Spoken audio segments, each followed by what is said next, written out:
All right, first of all, Trevor, thanks so much for joining us here on Astro SuperSport. It's really nice to meet you. And I have to say, what a season it has been for you in your first ever Premier League season. 2 goals in 3 starts in the Prem. I mean, for a defender, no less. How much of a dream come true has it been? Are you still pinching yourself?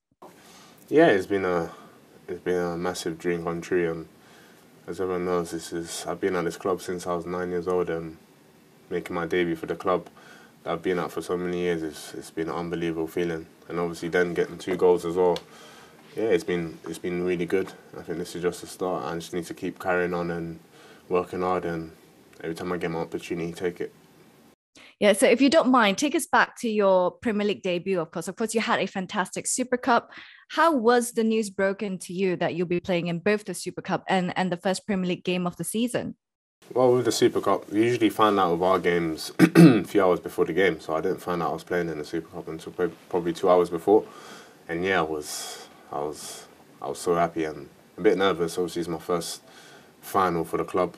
To then obviously go on and get a trophy, it's been unbelievable. Then going into the Crystal Palace game, the same thing. I didn't find out I was starting until 2 hours before the game, and it was the same feeling. Like my dream was always to play in the Premier League, and I finally got to play in the game, and obviously then got my goal, done well. Then it was just a unbelievable moment for me and my family. So there was absolutely no hints whatsoever that you had an inkling that you might be playing in those games. You literally had no Nah, for idea. me, I was literally after the Super Cup. I was just thinking, I just wanted to be involved. Not obviously not start, but just to be involved. So obviously, as I said, it's just a dream to play in the Premier League or to be involved in the Premier League game. And yeah, I didn't find out until 2 hours before the game on that day. I bet when your family was looking at the team sheet and who's coming out and starting for the game, I bet your phone was buzzing nonstop Yeah, because at obviously that when I moment. found out the team 2 hours before, I then called my dad. Called him on the phone, and yeah, he was so happy.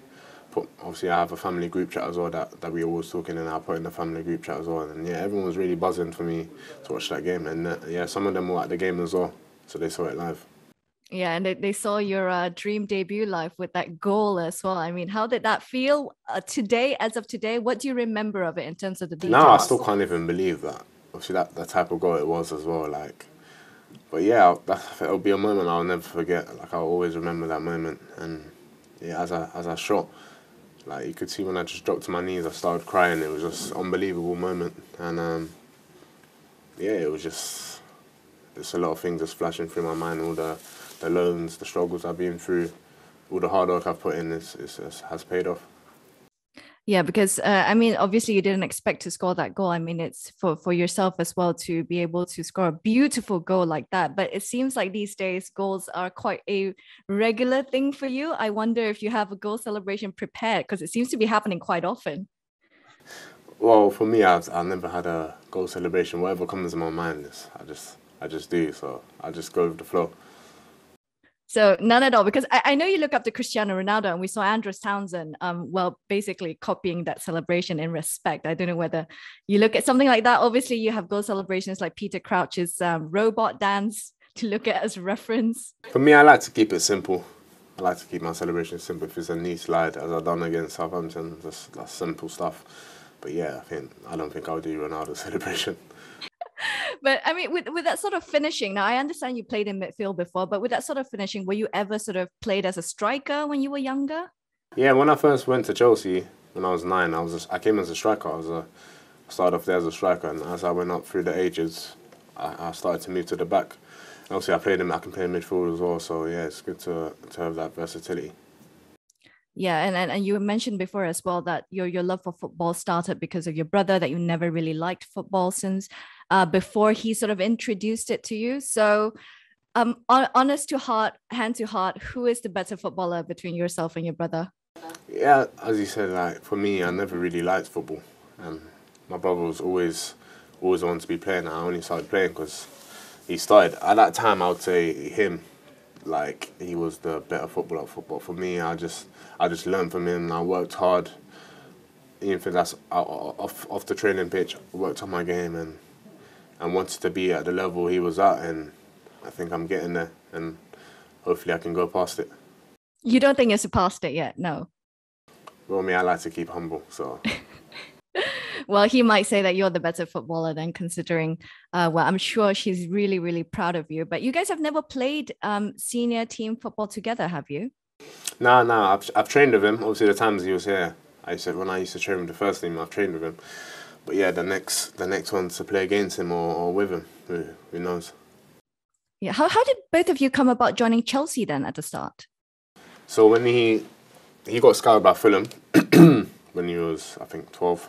He got scouted by Fulham. Then obviously Chelsea came in that year and took him to Chelsea. And I remember I was going to go to Fulham as well. I got scouted from Fulham as well, but then Chelsea came in for me and told me to go there. So then, yeah, it started there. Yeah, I think it's no question for you as well, having to pick Chelsea over Fulham. But like you mentioned, the difficult journey you've been on with Chelsea, being out on loan, and I'm sure you're well aware of the talk surrounding Chelsea being in the market for a defender in the recent summer. Did that worry you at that point that you might have to wait a little bit longer for your moment with Chelsea? For me, I just focus on the things I can control, and that's my training, and that's my work that I need to do. I don't focus on anything else apart from myself. And if you take care of what you can control, then the things that you can't control, like is what it is. Like it is. So the work you put in, then hopefully you get that opportunity, and you take it. And you've got to have patience at the same time. Going on loan 3 seasons, I had to go on loan 3 seasons. I had to be patient. I had to work. But I never once said I wouldn't get there or I wouldn't get my chance, because I knew I would, because I knew I had the ability.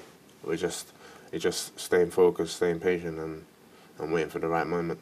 In terms of things that you can control, did you have a conversation with the manager in the summer in terms of your own goals and what you want with the club? No, for me, I don't really. The manager did say he wanted to see me in pre-season. That was the one thing that helped me then gain my confidence a bit. Obviously, going and training and playing in the pre-season games. I think the faith he showed me playing me in the big games in the pre-season said a lot for me. That obviously he did like me a lot, and he gave me that trust, and I wanted to take it with both hands and prove and show to him how good I was. I don't know how much you look into your own statistics, but I believe that you have the highest dual success rate of any player so far this season. Obviously, it's massive competition being in Thomas Tuchel's side. What do you think you offer differently in your eyes compared to the rest of the defenders? Well, for me, I like to defend a lot. So as a defender, that's I've always loved to defend.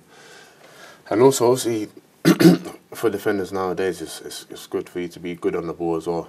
I think that's what I have to my game. Obviously, playing the midfield, it helps.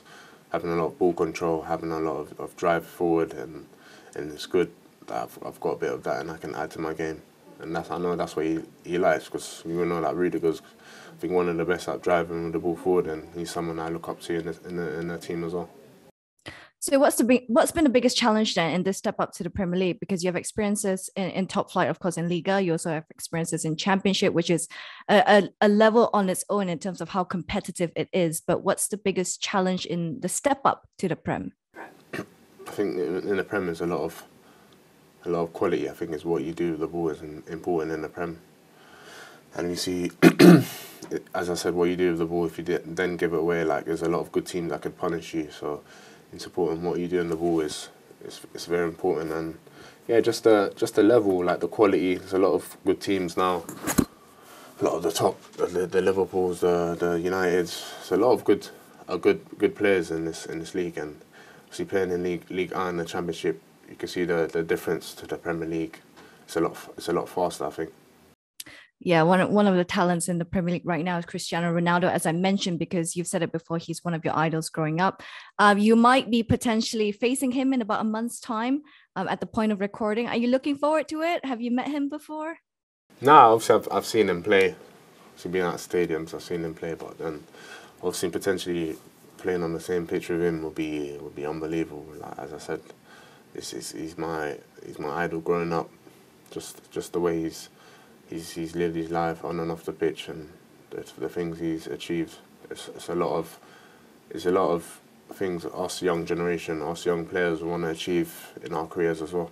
On Facebook the other day, I saw a bit of a throwback picture of you and Mason Mount. He sounds like a really stand-up guy. I've never had the pleasure of meeting him just yet.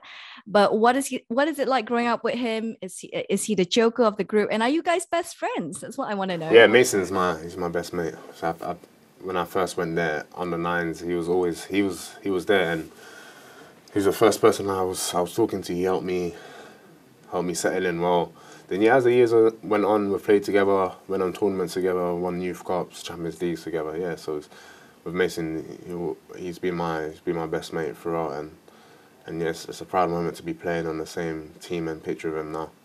Wait, because everyone's talking about Declan Rice being his best friend. So who's his best friend now? Yourself or Declan Rice? I'll let him answer that. Right, brilliant stuff. Thanks, Trevoh. Thanks so much. And of course, all the best for the rest of the season then. Cheers, thank you.